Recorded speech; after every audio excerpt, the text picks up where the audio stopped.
বাবা মারা যাওয়ার পর আমাদের ৩ বোন তাদের প্রাপ্য সম্পত্তি দাবি করলে বড় ভাই বলেছিল, তোদের বিয়েতে অনেক টাকা খরচ হয়েছে, তাই এখন আর তোদের কোনো অংশ নেই। পরবর্তীতে দিতে চাইলে বোনরাও আর নেননি। এখন আমাদের করণীয় কি? আমি বোনদের পক্ষে ছিলাম, আমিও কি গুনাহগার হব? খুব গুরুত্বপূর্ণ একটি প্রশ্ন। অনেক ভাইরা এই কাজটি করেন। বোনদের বিয়ে শাদিতে যে টাকা পয়সা খরচ হয়ে থাকে, সেই টাকা পয়সা খরচ হওয়ার কারণে তারা বাবা মার পরিত্যক্ত সম্পদ থেকে বোনদেরকে বঞ্চিত করেন, এই বলে যে তোমাদের তো বিয়েতে অনেক টাকা খরচ করেছে, এখন আর এখানে তোমরা কেন ভাগ নিতে আসবে। এবং কোনো কোনো ক্ষেত্রে আরেকটি চিত্র দেখা যায়, সেটা হলো যে দেখা যায় বাবা মার চিকিৎসার জন্য কোনো সন্তান টাকা পয়সা দিয়ে তাদের জন্য ব্যয় করেন, চিকিৎসা ব্যয় করেন। তো চিকিৎসা ব্যয়ে নিজের টাকা পয়সা খরচ হয়েছে, এই অজুহাতে বাবা মার সম্পদ আমি রেখে দিলাম, অন্য ভাই বোনরা তারা দিতে পারেন না গরিব হওয়ার কারণে, যেন সম্পদ থেকে তাদেরকে বঞ্চিত করলাম। এটাও কিন্তু একই রকম নাজায়েজ, অর্থাৎ এটি সঠিক কোনো কাজ নয়। কারণ বাবা যদি বেঁচে থাকা অবস্থায় আপনি ভাই হিসাবে আপনার বোনকে বিয়ে দেন নিজের টাকায় পয়সা খরচ করে, তাহলে সেক্ষেত্রে বাবার আর্থিক সঙ্গতি নেই, সেই হিসাবে এটা আপনার কর্তব্য এমনিতেই বোনকে বিয়ে দেওয়া। আবার বাবার মৃত্যুতে, বাবার অনুপস্থিতিতে যদি আপনি ভাই হিসাবে বোনকে বিয়ে দেন টাকা পয়সা খরচ করেন, সেটাও আপনার কর্তব্য পালন আপনি করেছেন, এবং এই কর্তব্য পালন করার কারণে আল্লাহর কাছে আপনি রিওয়ার্ড পাবেন, এটা আপনার লস নয়। কিন্তু বাবার সম্পদে, মায়ের সম্পদে যে বোনের হক রয়েছে সেটা তার প্রাপ্য, সেটাকে আপনি ওই বিয়ের খরচ দিয়ে কাটাকাটি করতে পারেন না। কারণ বিয়ে খরচ তো বহন করা তার উপরে আবশ্যক না, ওটা আপনি ভাই হিসাবে আপনাদের উপর আবশ্যক। সো ওই অজুহাতে তাদের সম্পদ থেকে বঞ্চিত করা অবশ্যই জুলুম। এবং পরবর্তীতে যদি আপনারা দিতে চান আর বোনরা না নেন, সেই না নেওয়াটা যদি মন থেকে হয়, যে তারা আসলে চান না, ভাইদের খুশি মনে তারা এটা দিয়ে দিয়েছেন, তাহলে সেটা জায়েজ আছে। আর তা না হলে সামাজিক চাপের কারণে, অথবা সিন ক্রিয়েট করেছেন সে কারণে, অথবা প্রথমে একবার বলেছেন সে বিষয়ে তাদের মাথায় আছে সেই কারণে তারা নেন নাই, এরকম মনে হলে তখন কিন্তু তাদের এই না নেওয়ার কারণে আপনারা দায়মুক্ত হবেন না, যে কোনো মূল্যে তাদেরকে দিতে হবে। আর আপনি তা বোনদের হক দেওয়ার পক্ষে ছিলেন, সেজন্য আপনি গুনাহগার হবেন না ঠিকই, কিন্তু এখন বোনরা যে নেননি, সেই না নেওয়াটা যদি লাজুকতার কারণে, লজ্জাশীলতার কারণে, সামাজিক চাপের কারণে না নেন, তাহলে আপনার হকে যেটুকু আছে বোনদের হক, সেটুকু আপনি তাদেরকে ফেরত দিতে হবে। আর যদি তারা আপনাকেও পরিষ্কারভাবে জানিয়ে দেন তাদের মনে কোনোই এ ব্যাপারে দুঃখ নেই, তারা খুশি মনে ছেড়ে দিয়েছেন, তাহলে সেটা আপনার জন্য জায়েজ হতে পারে। সন্তানের বিয়ের বয়স হলে মা বাবার করণীয় কি?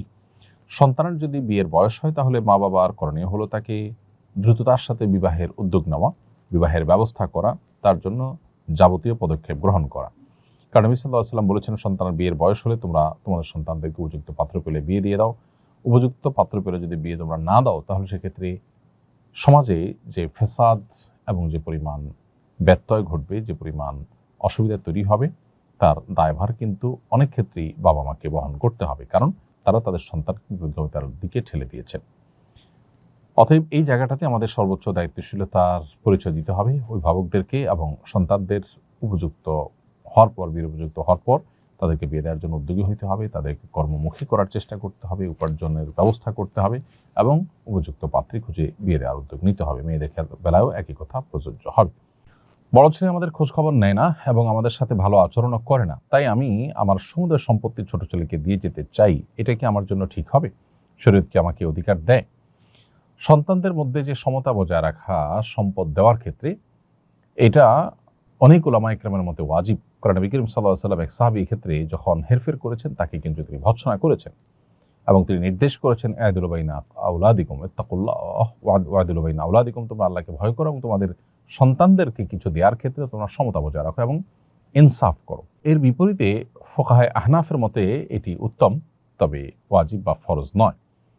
তো এটার উপর ভিত্তি করে যদি কোনো সন্তান ফাসেক হয়, ভুল পথের যাত্রী হয়, ভ্রষ্ট হয়, খারাপ হয়, তাহলে বাবা মা উপহার উপঢৌকন দেওয়ার ক্ষেত্রে তাকে যদি, খারাপ সন্তানকে যদি কোনো কিছুই না দেয়, সেক্ষেত্রে ফুকাহা হানাফি উলামা ইকরাম সেটিকে জায়েজ বলেছেন, যেমন মুফতি শফি সাহেব রাহিমাহুল্লাহ এটিকে জায়েজ বলেছেন, কিন্তু আর উলামা ইকরাম এটিকে জায়েজ বলেন না, এবং অন্যান্য উলামা ইকরাম এটিকে জায়েজ বলেন না। কারণ সন্তানকে সম্পদ দেওয়া এটা বাবা মার কর্তব্য। আল্লাহ তাআলা যে হিস্সা ঠিক করে দিয়েছেন, সেটা আল্লাহর দেওয়া নির্ধারণ, আল্লাহ ঠিক করে দিয়েছেন। অতএব এটা ফরজিয়াতুম মিন আল্লাহ, আল্লাহ নির্ধারণ, এটাকে লঙ্ঘন করার কোনো সুযোগ বাবার নেই।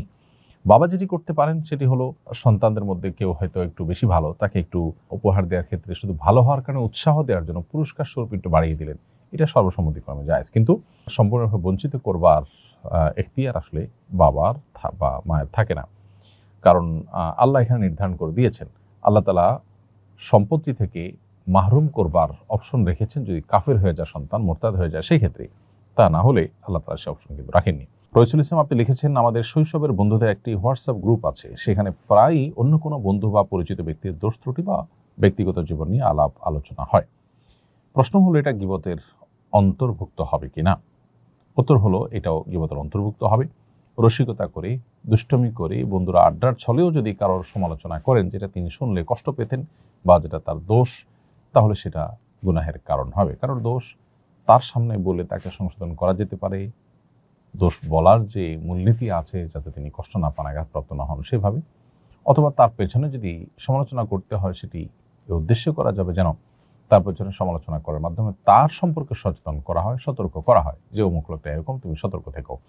কারণ যদি সেরকম তার সাথে লেনদেন, উঠা বসা বা সম্পর্ক থাকে, তাহলে তাকে সতর্ক করবার উদ্দেশ্যে এটি করা যেতে পারে। অন্যথায় এটা সুস্পষ্ট গীবতের অন্তর্ভুক্ত হবে। কারণ নবী সাল্লাল্লাহু আলাইহি ওয়াসাল্লাম বলেছেন, যিকরুকামা আখাকামা ইয়াকরাহু, তোমার ভাইয়ের এমন কোনো বিষয়ের আলোচনা যদি তুমি করো তার অগোচরে, যেটাতে তিনি কষ্ট পাবেন, সেটাই কিন্তু গীবতের অন্তর্ভুক্ত।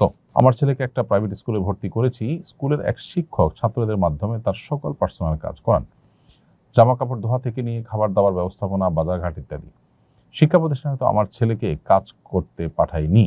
শিক্ষার্থীদের মাধ্যমে শিক্ষকের পার্সোনাল এবং প্রাতিষ্ঠানিক কাজ করানো কি সঠিক কাজ?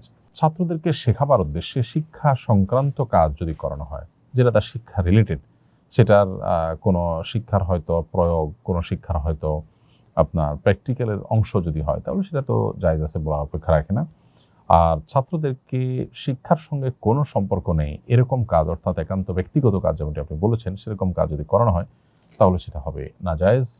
বিশেষ করে ছেলেরা যদি স্বপ্রণোদিত হয়ে না করে এবং তাদেরকে শিক্ষকের অধীনে আছে সেই সুবাদে যদি শিক্ষক তাদের দিয়ে এই সমস্ত করান, তাহলে সেটা হবে তাদের প্রতি অবিচার এবং জুলুম। ছাত্ররা যদি স্বেচ্ছায় কাজ করেন এবং ব্যক্তিগতভাবে শিক্ষককে শ্রদ্ধা জানিয়ে তার কাজ করতে উদ্বুদ্ধ হন এবং শিক্ষকও তাদেরকে আদব, লেহাজ, বড়দের কাজ করার শিক্ষাদানের অংশ হিসাবে সেটি করান, তাহলে সেটা জায়েজ হতে পারে। ফাহিমা তারা আপনি লিখেছেন, গ্রামের বাড়িতে গোবর ও মাটি দিয়ে বাড়ি লেপা হয়, আমরা ওই বাড়িতে নামাজ আদায় করি, এটি কি নামাজ আদায় হবে কিনা?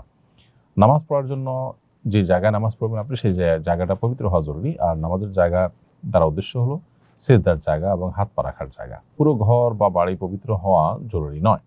এরপরে যদি গোবরে লেপা জায়গায় পবিত্র যায় নামাজ, পাটি ইত্যাদি দিয়ে আপনি নামাজ পড়েন, তাহলে তার উপরে নামাজ আপনার হয়ে যাবে। আর যদি সরাসরি গোবর উপরে নামাজ পড়েন, তাহলে সেটা অবশ্য আপনার জন্য নাজায়েজ হবে এবং সেটা আপনার নামাজকে নষ্ট করবে, নামাজ হবে না। আস-সুন্নাহ ফাউন্ডেশন, উম্মার স্বার্থে সুন্নাহর সাথে।